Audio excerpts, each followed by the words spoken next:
So let's talk about the key takeaways of tonight's debate. Who won, who lost, and what the implications are for the race. My guest tonight, Sarah Selip, former congressional comms director and a Republican strategist. And there you have former HHS official and fellow Republican Jack Calvertino's, both friends of the show, both up late with me tonight on the Final Five. We had it down as like on the left and on the right, and I figured, well, that's not necessarily accurate unless we're talking directionally. So there you go. Yep. What do we think? Jack, I want to start with you. I mean, it was more spirited, I think a little more substantive, but also a little more testy. Yeah, I thought it was great. I thought it was the best of all of them. It was all of those things. I happened to watch some of NBC's focus group afterwards, and I think that's what people thought. They thought it was more substantive. They enjoyed it. I mean, we'll get to some of the points that were good. We missed the Mike Pence humor, though. But, I mean, I think it was just a very good debate. I think it really helped DeSantis and Haley in particular. Last time we had you in, the first reaction was about the last reaction was about Doug Burgum's eyebrows. He was not part of the panel tonight. But, Sarah, that aside, what did you think? I mean, I know that you were looking a while ago at Vivek after the first debate. He made a splash. Where do you think he stands right now? It was a lot different this time. Most of the candidates kind of wanted to be the adult in the room and kind of acted like that, very poised, et cetera, et cetera. But there were a lot of jabs just between Nikki and Vivek. And neither one of them will come out and just directly say it, but they hate each other. I think the Vivek team launched like corruptnikki.com tonight, just like something that... Are you getting the vibes that they're sort of, I mean, people have said this online, but it very much is like the Amy Klobuchar, Pete Buttigieg of 2020, where the two of them, they just had that animosity out there. Yeah, absolutely.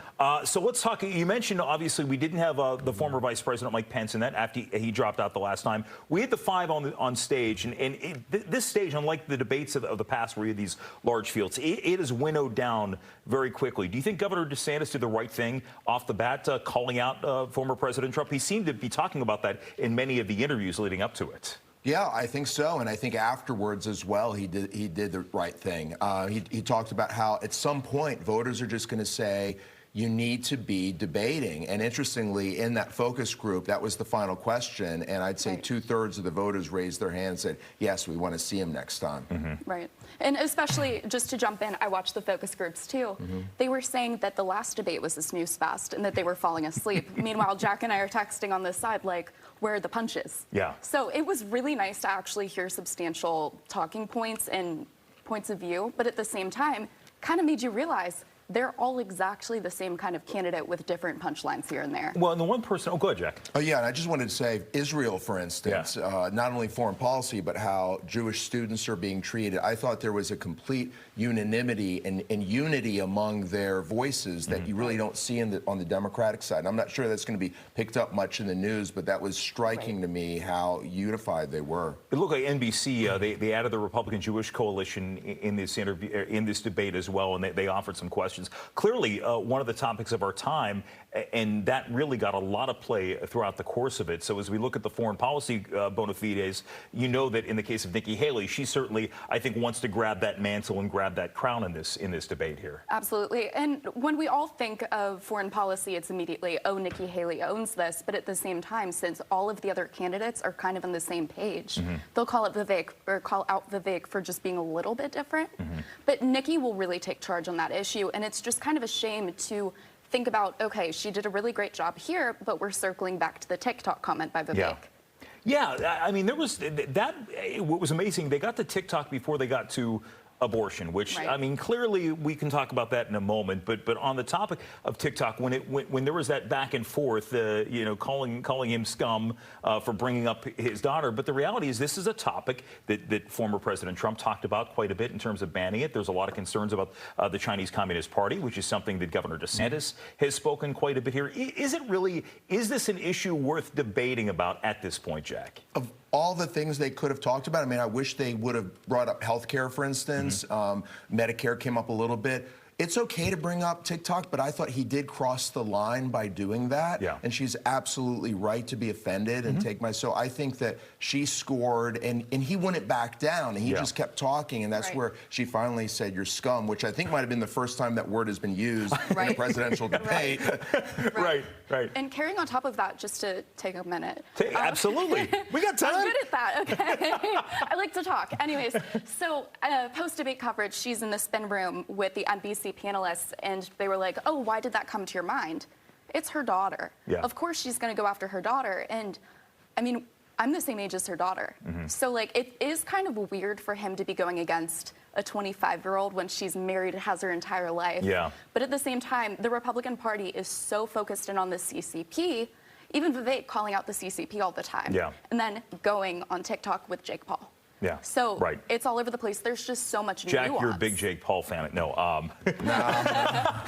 Hey, I'm just curious here, just because we were in our last few moments. Chris Christie on the stage once again. Really didn't hear a whole lot from him.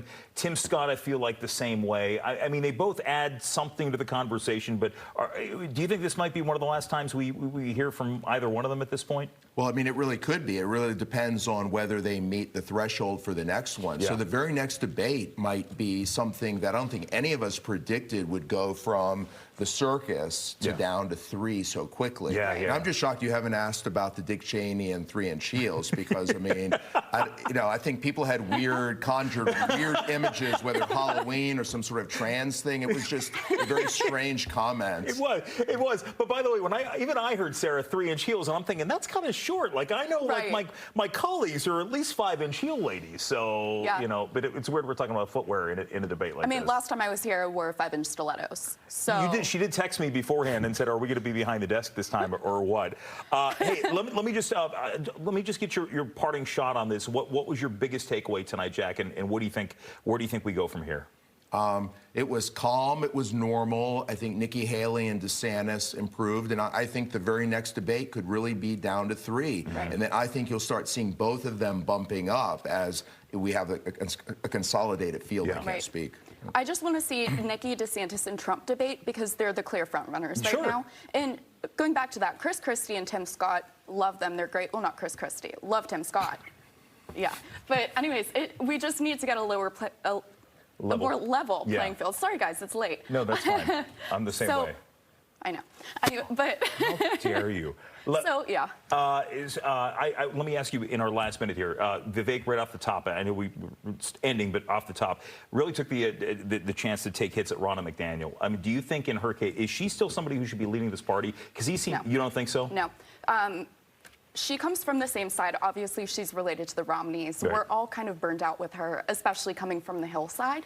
So we need some new energy. Vivek, great future ahead. I don't think he's going to be president, Yeah. but I think he'd be a really good addition, and especially to bring his team in. They're phenomenal. Jack, you get the last word.